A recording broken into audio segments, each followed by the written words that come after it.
Hi, this is Erica. I am just doing an update on what it's like to work for MAC.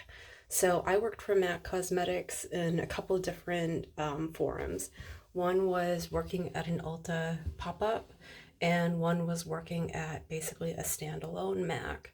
Um, MAC I had always admired because they were a very philanthropic makeup brand, and I thought that they were very like supportive of artistry, and I just thought it was a very positive kind of culture.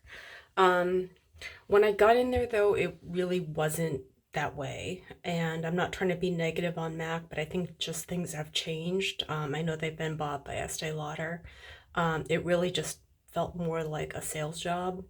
I think that a company really needs to stay on top of being, you know, uh, at the forefront of like what the makeup trends really are and kind of like being like a leader in the industry in order for them to stay on top. And I think MAC is kind of resting on its laurels at this point.